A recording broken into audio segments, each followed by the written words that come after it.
Good evening and welcome to Ridgecrest Talk, the Thursday night edition. I'm Al Huey along with my partner Robert Eierman. And today we have the pleasure of being able to talk with a Kern County representative. It's Lorelei Oviatt. She's the Director of Planning and Community Development for Kern County. Thank you for being here today. We appreciate it. Thank you so much for having me. You're very welcome. And before you go any further, I just want to mention that here on the Thursday evening edition of Ridgecrest Talk, we are hard on the issues, but soft on the people. So we may address the issue in a difficult fashion, but it's not personal. It only has to do with the issue. Well, I certainly also subscribe to an open dialogue. So let's have a conversation. Let's actually talk about the hard issues so that the public understands what we're talking about. Excellent. And what we're going to be talking about is the recent EIR for the land management plan that the county's conducting presently. You had a workshop Tuesday night. Correct.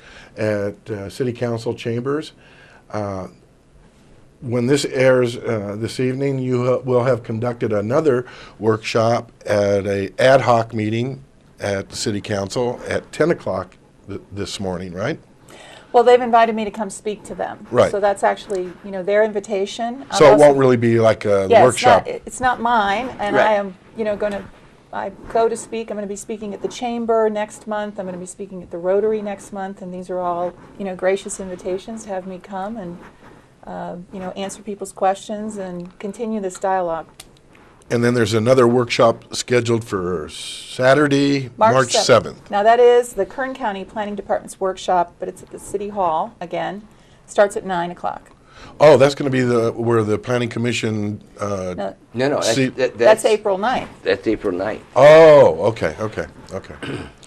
And then last night, I don't know if you heard, at City Council chamber, it was suggested to the council to request that the Board of Supervisors, when this comes before them for a vote, that they hold that meeting over here in City Council chambers. And historically, that has been done in the past. Not frequent, but it has been done in the past. Mm-hmm. And so it would be nice if you could pass that on to them to hold that meeting for that particular agenda item, not the whole board meeting. Kind of like a special meeting situation. I'll be happy to pass that on. There's been there are some logistical issues because there's general plan amendments involved in this, and we can only amend the general plan 4 times a year. Mm-hmm. So there are other projects and other things, but I'd be happy to pass that on to the clerk of the board and county council, and we can look at that. Yeah, because it really concerns the community over here. Mm-hmm. Rather than have all these people drive the 100+ miles over there, it would be really nice if the board could consider coming over here for that particular agenda item. All right. I will absolutely staff that and pass that on. Now, we're not going to get into, like you did in the workshop, talking about the details of the land management plan. So we have some questions, and I don't know if you saw the article in the paper today regarding... did not. It was, do you have it there, Robert? I got too many papers. I know. I've got it right here. Oh, here we go. That was the headline in the paper today. Okay. So those are kind of where we're going to be coming from to represent those concerns in the community about this proposed plan. Okay. As you said in your presentation the other night, you believe this, because it's a question that you had gotten, to be a constitutional, it holds up under the Constitution. Well, I think we have a process, and that's what we want here, okay? You can't just go out, government can't just go out and make unilateral decisions about people's property. And here in Kern County, we don't do that. In fact, we don't even go as far as many other places go, like Marin County or Berkeley, where they're busy worrying about what color curtains people put up, and they worry about whether your garage door is closed or open during the day.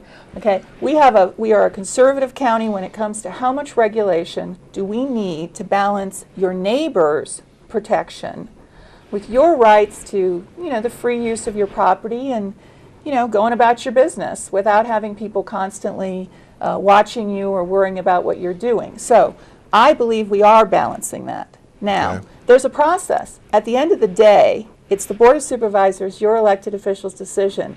If they want to institute all of this, they could all vote no. And then we would all just go back to however the situation is now, and we'd move on to the next solution. So I say that this is the best process I've ever seen, because you can stand up at the Planning Commission, you can stand up at the workshop, you can send letters, you can have a dialogue like this. Nobody's going to arrest you. Nobody's going to cut off your head. Nobody's going to threaten you. I love this process. Is it messy? Absolutely. But that's what we want in America, is kind of this tension between, do you want to allow no zoning so that people could put a strip club next to your church? Do you want to have I think that's a wonderful idea. I've addressed that with Al many times. That if I had a church, I would want other things. Oh, I would want a strip club across on the other corner. I would want a casino on the other corner. I'd want a bar on the other corner. Okay, good. That way, if people are making a conscious choice to come to my church. That's very good. As opposed, and they can bypass all those other things. That's very good. That's very good. That's always been one of your ideas, and I kind of like it. We could call it the Vice Park, and we could put everything there that has vice, right? On the other hand, I live in a small community with kind of rural residential places, and then there's what you would consider a traditional subdivision, right, where there's 6,000 square foot lots. I don't necessarily want to live next to an unregulated pig farm where they slaughter thousands of pigs, and they have. Do I think that should go someplace? Sure, but that is the point of zoning, which is that your property needs to balance what you do on your property with the fact that we all live together. So that's the philosophy behind it. What if the pig farm came before you, and you decided to move in next to a pig farm? Well, good news. Then you have to put up with it. And we actually have a right to farm and right to business statement that the board has adopted that actually goes on the real estate disclosures that lets people know you may be moving next to agriculture, mining, oil. It may cause noises. You should be aware of that. All right, we've got to go to break, unfortunately. So when we come back, we'll continue this discussion with Lorelei Oviatt, the Director of Planning and Community Development. Join us when we come back.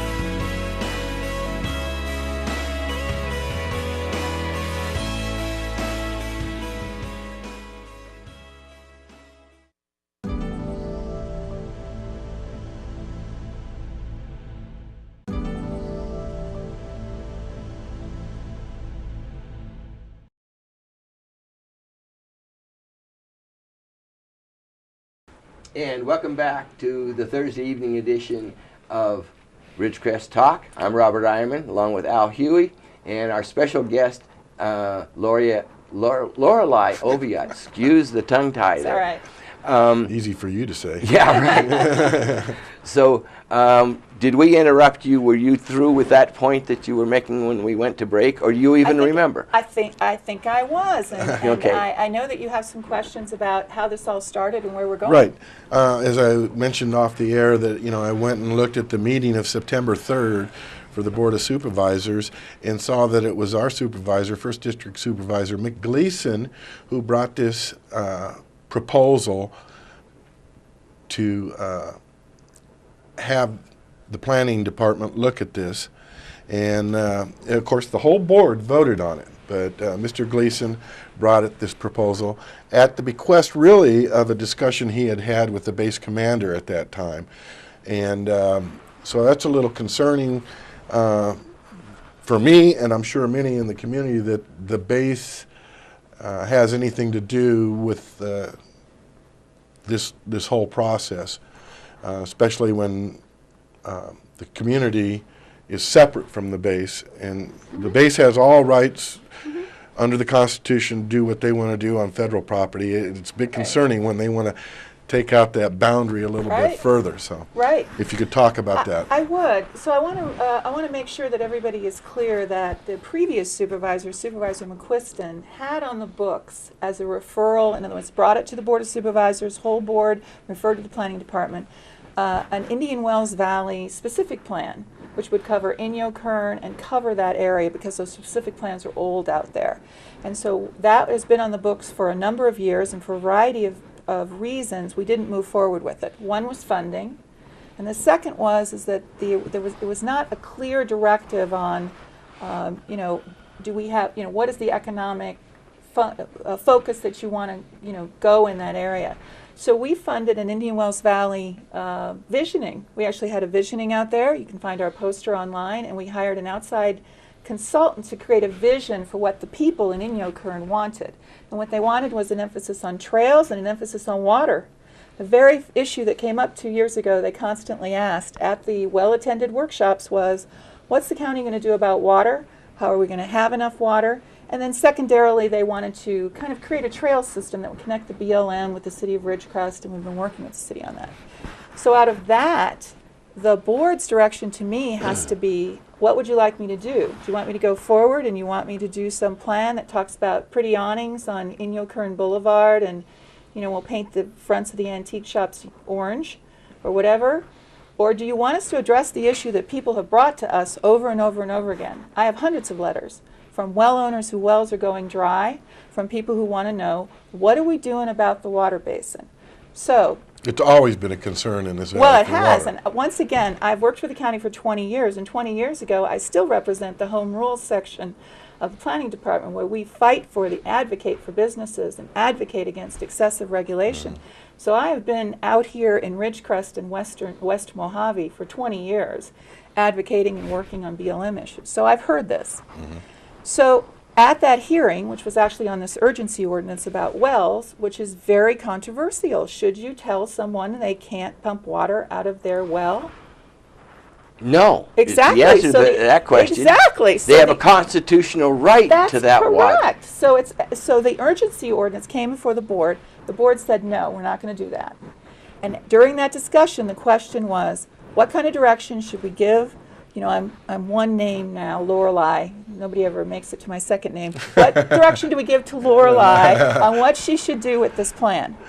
So that's when Supervisor Gleason, who they deferred to because he's from this area, said, you know what? Everybody's concerned about water. I would like to see the land use of that area looked at and adjusted, however that works out, so that we could get a long-term reduction in water use.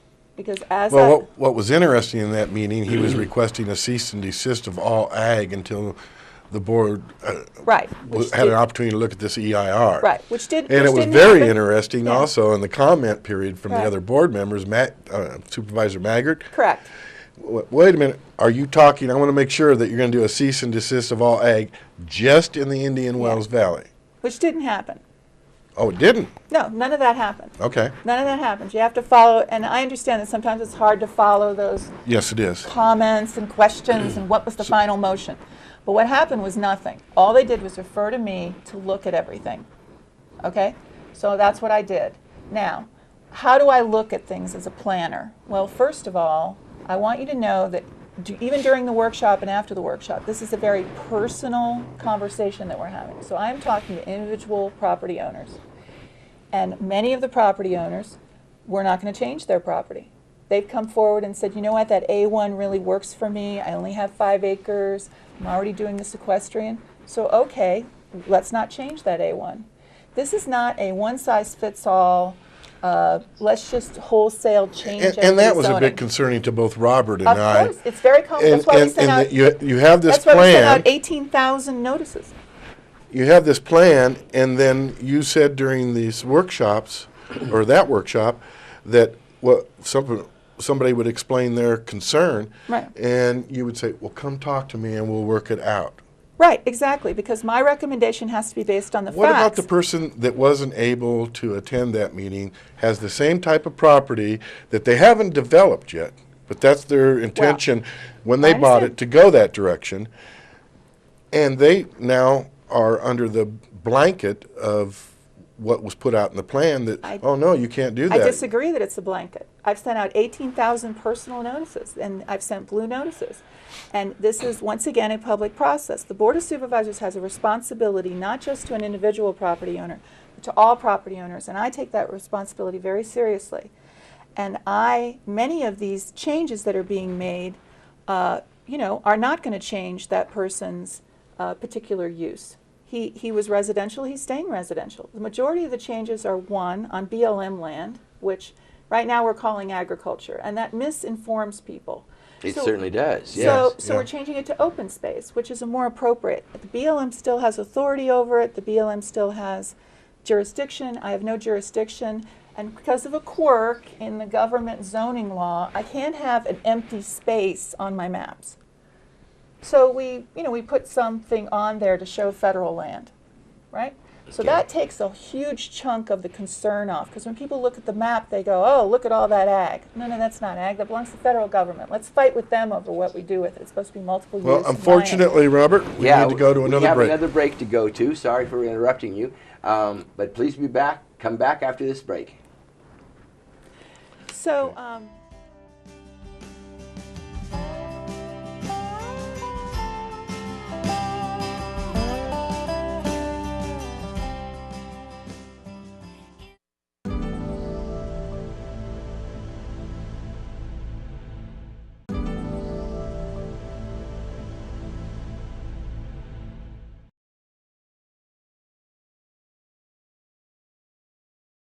Welcome back to the final segment of Ridgecrest Talk Thursday evening edition. We'll continue our conversation concerning the Land Use Management Plan and the EIR with Lorelei.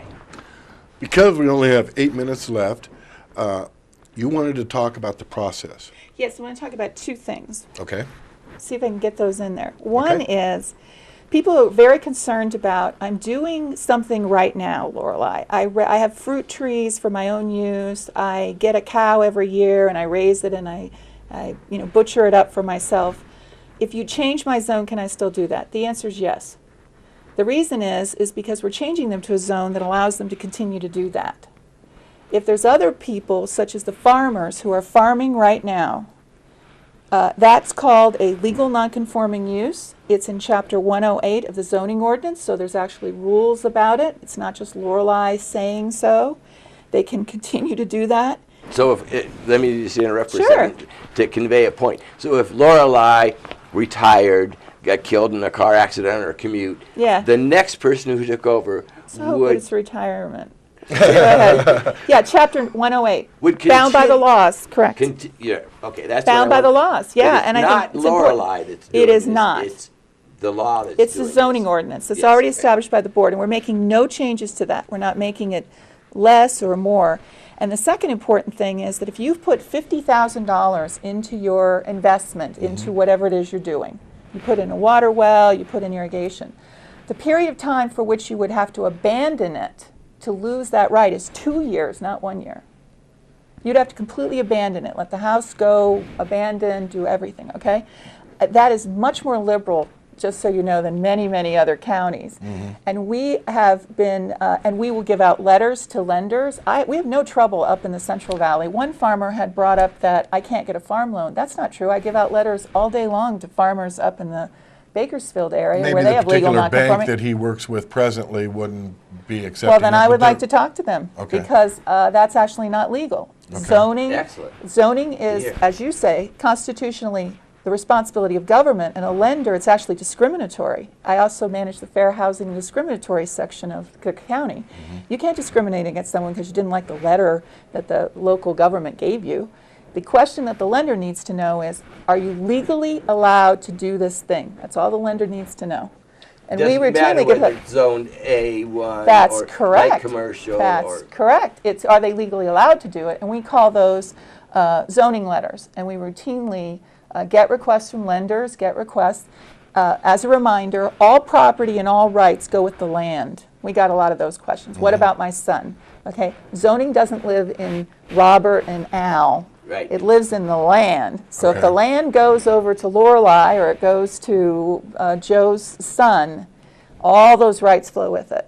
Or if they sell it outright. Yeah, they sell it. And so the second thing I wanted to share is that there's been some upset among people about, I don't understand why my board member's not at these workshops.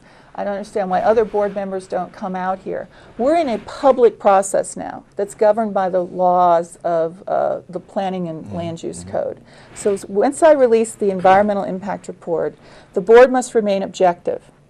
That includes even the board member who made the referral. And they can't get any information that the rest of the board doesn't have.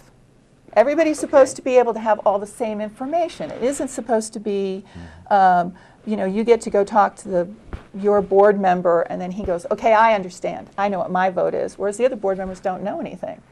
So that's why the board members don't come to workshops, okay? They don't come to the Planning Commission. They let the process evolve. They let the process evolve. And then they get all the feedback. Letters, all the feedback and letters are provided to them in both the response to comments, the Planning Commission staff report, and then, you know, the Planning Department says what we say, but the raw information is there. The actual words of the people are in those documents. The Planning Commission is actually streamed online, so people, you know, so the people back in Bakersfield can watch it, but it's also archived. So the board members can actually go and watch the Planning Commission for themselves. So I just wanted to, you know, we have this intimate relationship with our communities in Kern County. You know, our elected officials are wonderful. You know, you go to LA County, you can't even get in to see a field rep, let alone a board member. And here you can get in to see people. So I just wanted to kind of, there's like a line now, because we're in a public process. And we have to keep that integrity, because I agree with you, both of you. You want your elected officials to have an open mind.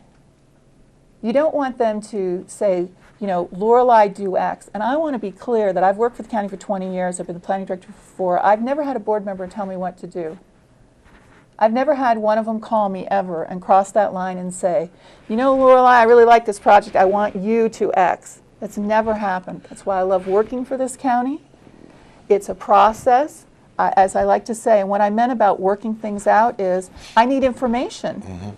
I didn't know that you were running sheepdogs, or I didn't know that you were growing flowers and you just want to know, is this going to change? Well, I need a dialogue, and we're doing everything we can to get people to come and talk to us, or just write letters. Okay, write your letters and then we'll contact you. So, you know, is it a big, serious project? Yes. That's what I want to leave people with. There's nothing trivial in my viewpoint about what we're doing here. And another real quick concern is people look at what the county's doing as a shotgun reaction, kind of.